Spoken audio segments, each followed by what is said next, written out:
안녕하세요. 책 읽어주는 여자 애제의 강미경입니다.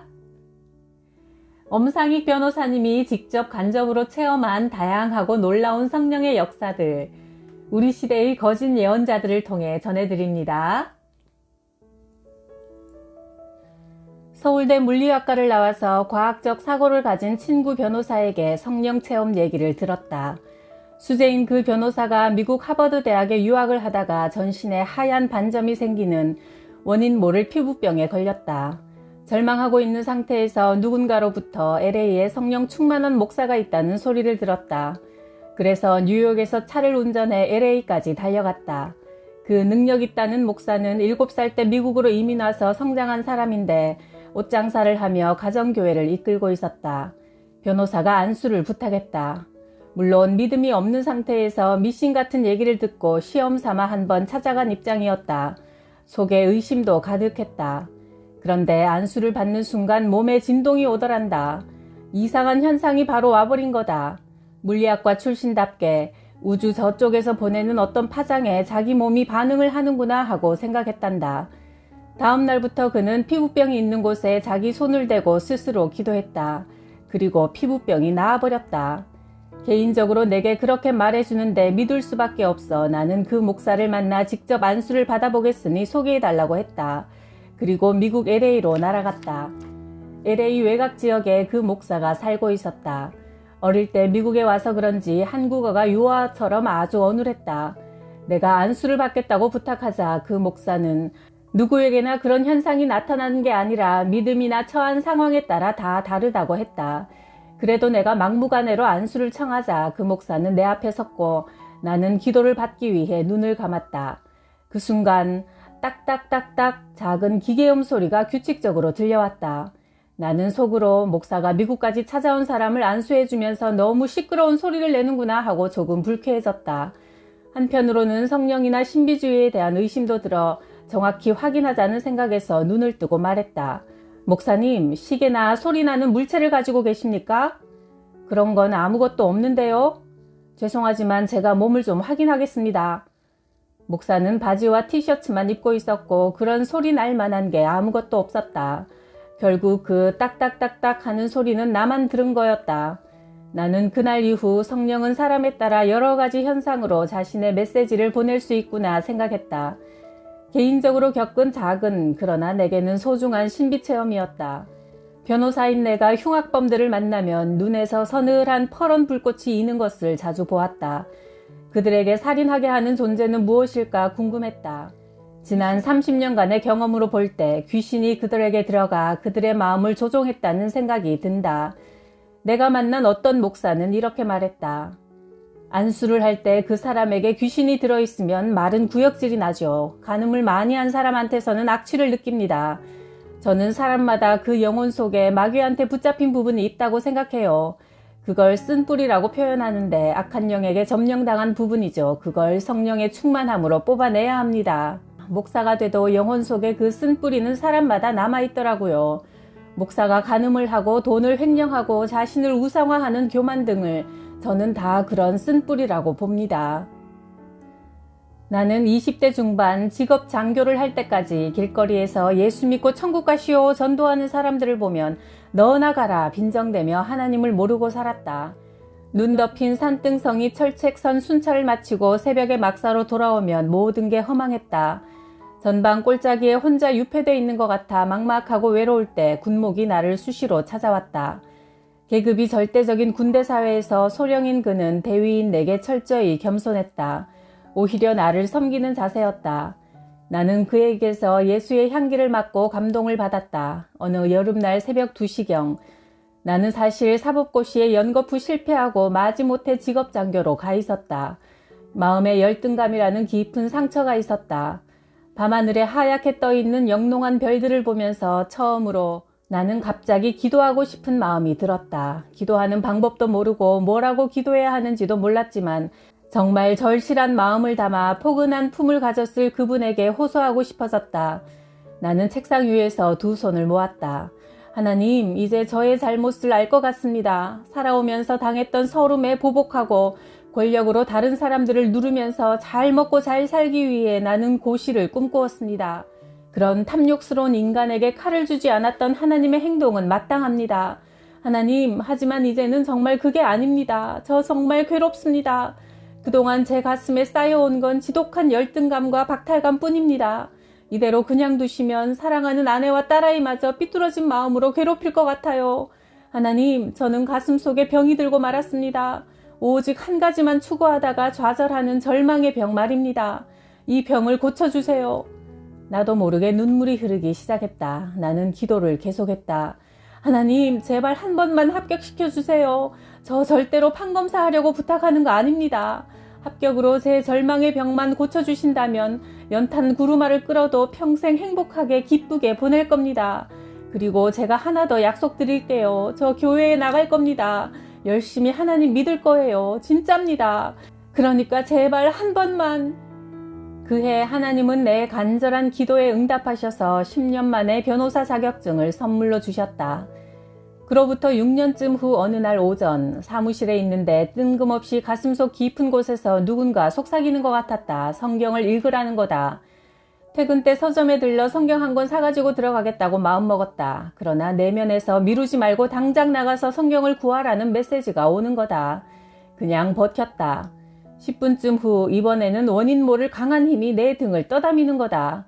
나는 서점을 향했다. 속에서 불이 나서 길가에 차를 그냥 버려둔 채 서점으로 뛰어갔다. 종교 코너 서가 구석에 갈색 표지의 성경 한 권이 나를 기다리고 있었다. 그걸 사서 다음 날부터 탐식하는 짐승처럼 읽어댔다. 성경을 내가 읽는 게 아니라 어떤 힘이 읽지 않을 수 없게 했다. 성경을 읽고 내 인생이 확실히 바뀌었다. 그 후 트레스디아스라는 영성훈련에 참가했을 때 은은하게 찬송가가 들리는 조용한 예배당에 들어가 앉아 고개를 숙이고 있었다. 그런데 갑자기 배꼽 주변에 뜨거운 기운이 느껴졌다. 창자가 움직이듯 뭔가 뭉클거리더니 그 기운이 차츰 위로 번져 올라와 심장 쪽을 지나 목으로 올라오고 있었다. 이게 뭐지? 왜 이러지? 하는데 어느새 그 기운이 내 입술 위로 바람같이 스치더니 통곡이 터져나왔다. 강한 스파이크 같은 전류가 심장으로 다가와 번쩍했다. 그날 이후 나는 절대 남들의 신비체험에 대해 함부로 이런저런 말을 하지 않는다. 믿음이라는 건 이성이나 논리가 아닌 것을 알았다. 나는 더러 예배할 때 미풍에 나뭇잎이 흔들리듯 몸이 움직이는 느낌을 받기도 한다. 성령은 불처럼 바람처럼 임하시는 분이었다. 60세가 된 어느 날 성경을 읽다가 갑자기 광야라는 단어가 영혼 속에 스며들어왔다. 예수님이 마귀에게 시험당하기도 한 그 광야에 직접 가보고 싶었다. 이스라엘과 요르단 광야에서 12년째 기도하는 수도사 같은 이 목사가 내 가이드가 되어주었다. 광야는 아무나 가는 곳이 아니죠. 성령의 뜨거운 감동이 있어야만 가는 곳입니다. 독충도 있고 뜨거운 태양과 목마름이 있고 고난이 가득한, 그러나 광야는 살아계신 하나님을 만나 평안을 얻는 곳이죠. 광야 순례를 함께할 사이면 마음 문을 먼저 활짝 열고 시작하는 게 좋을 것 같아 내가 물어보았다. 이 목사님은 어려서 어떤 사람이었습니까? 저는 중학교 시절부터 레슬링 선수로 싸움꾼 건달이었습니다. 불량 학생이었죠. 성적도 꼴등이었고요. 노래에 약간 소질이 있어 지방의 음악대학을 갔어요. 그런데 대학 시절도 엉망이었죠. 오토바이를 타고 폭주족 노릇을 했어요. 그때 신촌 로터리에서 납치한 여자가 지금 제 아내입니다. 전 예수를 전혀 믿지 않았어요. 쌈 잘하고 노래 잘하니까 여자들이 따랐죠. 연애도 많이 했습니다. 그런데 백수 노릇을 하던 26살 때 전주 시내를 걸어가는데 갑자기 이상한 기운이 전신에 들어오는 거예요. 발끝에서 머리까지 저릿하더니 마치 구름 속에 들어가 있는 느낌 비슷하다고나 할까? 눈물이 터졌죠. 내 속에 있는 또 다른 내 존재가 우는 것 같았어요. 부끄럽기도 하고 해서 골목길로 들어가 쓰레기통 옆에서 가슴을 쥐어뜯으며 뒹굴었어요. 그런데 그건 고통이 아니라 온몸의 세포에 생생하게 어떤 기운이 들어가 살아서 움직이는 느낌이었죠. 새벽까지 그랬어요. 그때 저는 나를 그렇게 만든 실체가 뭔지도 모르면서 따르겠다고 고백했죠. 하나님이 나를 찾아오신 게 틀림없는 것 같았어요. 다음 날 고물장사가 집 앞을 지나가는데 빨간 성경책 하나가 보이더라고요. 그걸 샀지요. 예전에 우연히 지나치며 봤던 기도원이 머릿속에 갑자기 떠오르고 거기 가서 성경을 보고 싶더라고요. 그래서 담요를 챙겨서 그곳에 가서 성경을 보기 시작했어요. 그때 저한테 믿음의 은사가 내렸어요. 동정녀가 아이를 낳고 죽은 사람이 부활하는 것 등 다 의심 없이 믿어지더라고요. 인간이 했다면 의심을 해도 하나님이 그런 일을 했다는데 왜 못 믿어요? 그러니까 하나님 아니겠어요? 그때부터 성경을 미친 듯 읽었죠. 저는 성경을 읽는 게 아니고 먹는다고 표현합니다. 성경은 성령이 기록하라고 명령하여 쓰인 책입니다. 그 안에 사람을 변화시키는 신비스러운 기운이 있지요. 저는 그렇게 예수쟁이가 됐습니다. 조금은 황당하면서도 독특하고 순수한 믿음이었다. 그에 대해 좀 더 알고 싶어 물었다.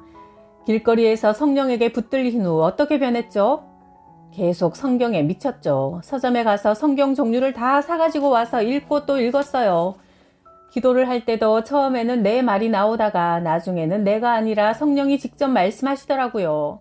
성령이 깨닫게 해준 것들을 확인하기 위해 신학서적을 봤죠. 그 다음부터 어머니와 할머니에게 제가 성경을 가르쳤어요. 한 번은 꼬마들이 길거리에서 파는 병아리를 가지고 놀다가 너무 만지는 바람에 병아리가 죽은 거예요. 내가 기도해서 살려줄게 말하고 기도했어요. 옆에서 교회 집사라는 분이 저를 보고 순진도 하셔 하면서 웃더라고요. 내가 기도하기 시작했지요. 아이들은 눈을 동그랗게 뜨고 보더라고요. 1시간 만에 병아리들이 발을 버둥거리면서 일어났어요. 말라 죽은 나무를 보고서도 손을 얹고 기도했지요. 그 안에 주님의 생명이 있지 하는 마음으로요. 기도 후 물을 주면 4, 5일 후에 다시 싹이 났어요. 어느 날 친구가 나를 찾아왔어요. 사실 내가 데리고 다니면서 타락시켰던 친구죠. 그 친구가 변한 나를 보더니 자기 동네 교회가 있는데 목사를 소개시켜 줄까 묻더라고요. 처음 교회에 나가는 제가 그 교회 목사를 만나자마자 성가대 지휘자를 시켜달라고 했어요. 그래도 제가 음대에 다녔지 않습니까?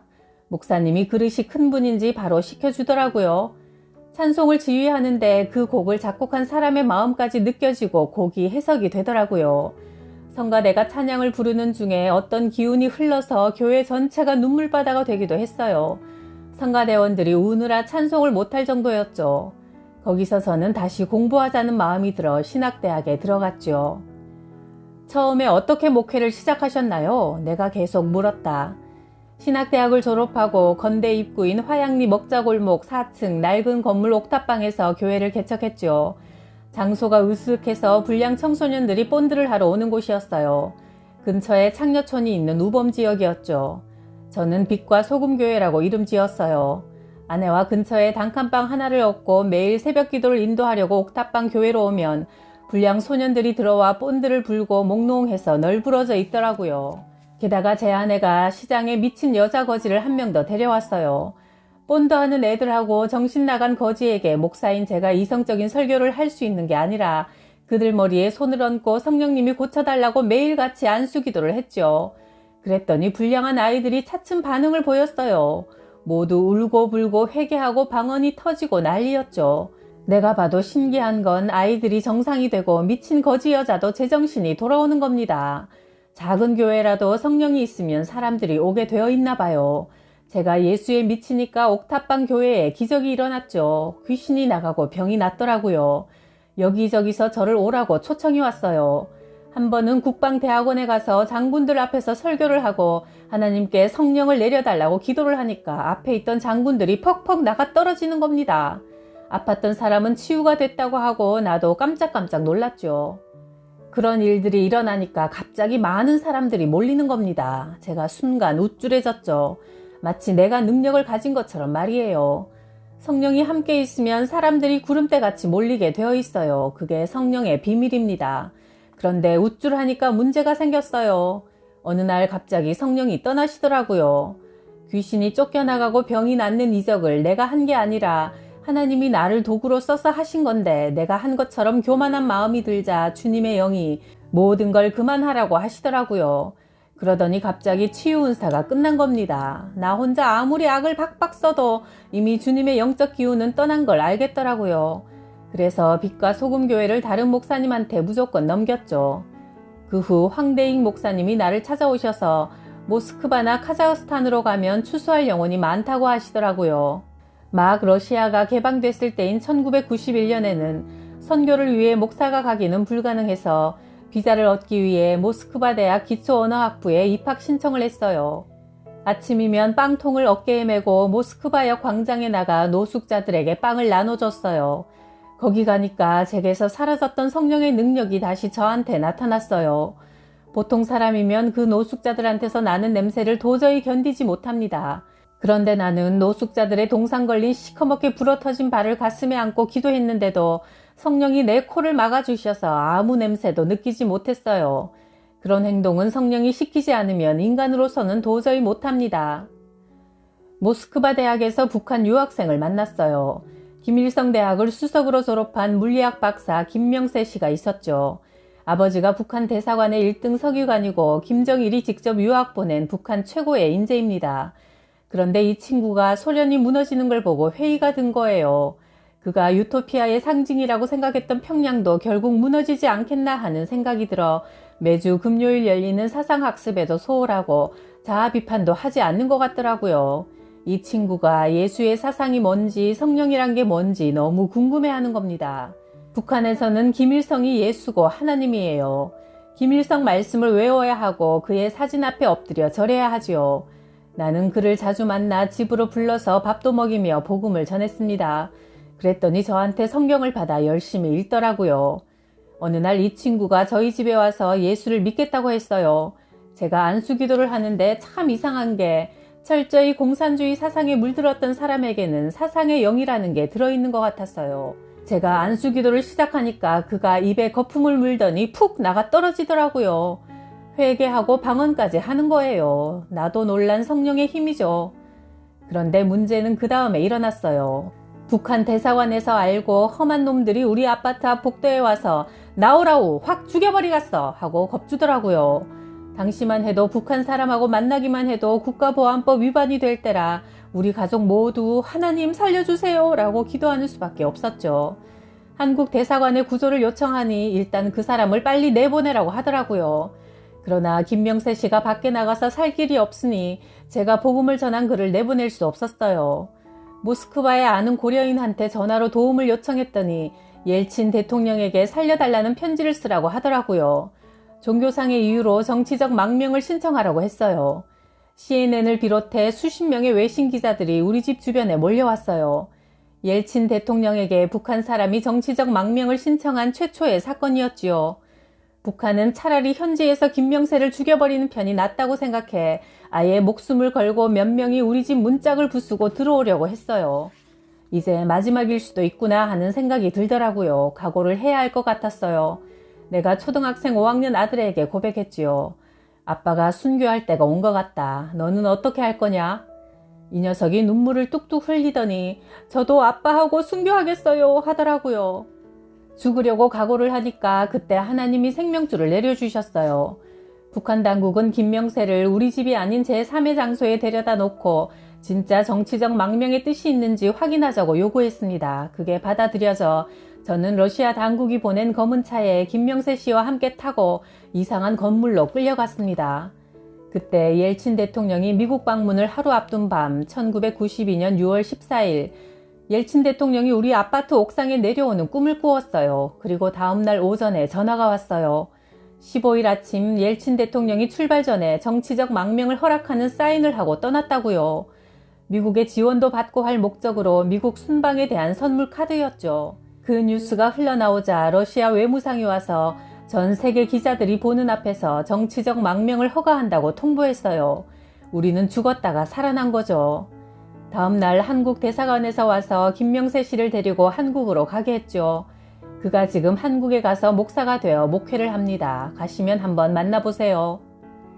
북한은 그런 믿음의 선교사들의 목숨을 건 사랑에 의해 무너지고 있었다. 이 목사는 한국을 떠날 때 유서를 써놓고 왔다고 했다. 그는 진짜 예수를 따라가는 것 같았다.